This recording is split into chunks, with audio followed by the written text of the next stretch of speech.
Major drug makers in the U.S. are planning massive price increases this year just because they can.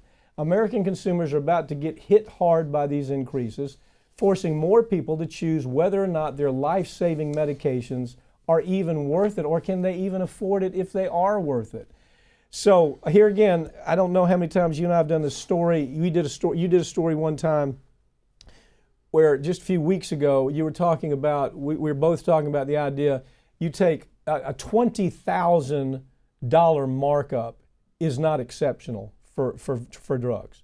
The numbers are startling. Everyday drugs that people have to stay alive, it's not unusual to have a 10, 20, 30,000% markup on the drug. Right, and there are some drugs here in the U.S. where there is a 500,000% markup, usually heart medications, things that heart patients have to have to survive.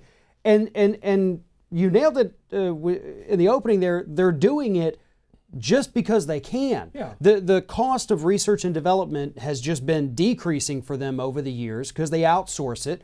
The government pays for most of it. The rest of it they go and buy from colleges and universities where they're already... The R&D. Right. They're already doing it, and so they say, okay, we'll give you a $20,000 grant, finish work on this heart medication that you've been developing. Then they buy it from them. Taxpayers have paid for that. Right, and then they make billions off of it. So that's where most of the R&D is. The R&D argument is nonsense. Right. It's you don't need a 30,000% markup on something like a heart medicine because of R&D.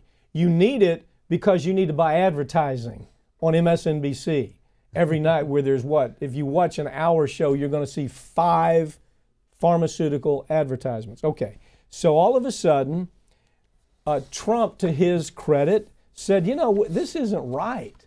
Trump says we should be able to negotiate with the pharmaceutical industry. Now, Obama said it, totally dropped the ball. Trump has dropped the ball again. Trump tweets about it and he says, I'm mad about it and we ought to do something. But what are you doing? What are you doing? The answer is very simple. For example, if you look at this story, it analyzed where are the drugs being sold. For example, if you take the drugs that are being sold to the correctional institutions that are government financed, well, the government can say, we're not buying it at that rate. You want a 20,000% markup? We're not going to do it. We'll give you a 10% markup or 20% markup. The government, our Congress, has said, no, the feds can't do that, and even some state governments, you can't do that either. That's where this is right now. Right, and the largest purchasers of pharmaceuticals here in the United States are Medicare and Medicaid, and we, the taxpayers, pay for that. We can't negotiate that as a government. And then you look at places like Canada. They can pay markups of between 1,000 and 2,000%. It still makes those drugs incredibly affordable. You don't have people going into, pharmacy bankruptcy up there. Pharmaceutical companies still getting a 2,000% profit off of selling a pill. Everybody wins. It's still price gouging to an extent. How about this? I was in Holland taking depositions in the Pradaxa case that we handled nationally. That was it's designed to help take the blood and make it thinner to where people don't have clots. If you have AFib or something like that, people would take Pradaxa to avoid AFib. So I've got one of their people on the on cross-examination and deposition, and I asked him straight out. I said, "Now wait, let me get this right. This pill in America, I don't remember exactly what the number is, but this pill in America cost $25. But in Germany, the pill costs $3. Why is that?" And the man honestly said, because we can. Because we can. Because you got people like Cory Booker, going to run for president, better keep your eye on this guy. Cory Booker says, Cory Booker had a chance to change all this. The Democrats had the votes to change it. They could have put regulations right on top of the pharmaceutical industry and said, if you're going to sell to the government, you're going to have to negotiate. Cory Booker destroyed that. He's the guy that rallied votes to destroy that legislation. So we'd like to think, well, no, it's just Republicans doing that. No, it's Democrats too. Right, and here with these price hikes that we're looking at, we've got 30 different drug makers, not just 30 different drugs, 30 different drug makers who are planning some sort of increase for their pharmaceuticals this year.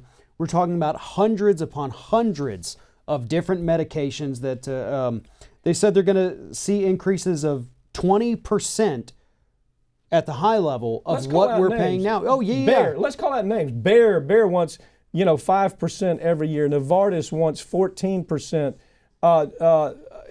Pfizer, they want 14 to 20%. So all of a sudden, here's what they're saying. You say their statement about this is that, gee whiz, we didn't do anything in 2018, right, and because Trump asked us not to, but we're going to ask for it now. There's no need for it.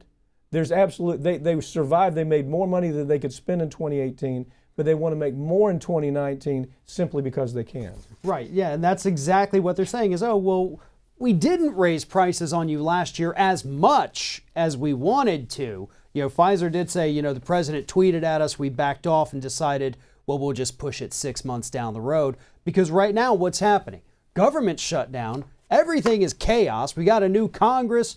Nobody could do anything. 800,000 furloughed workers. Nobody's paying attention to this. Nobody's paying attention to Big Pharma right now. You're going to see a lot of this right now during the shutdown. You're going to see the oil industry come in, which we're going to talk about in a minute, pharmaceutical industry, you name it.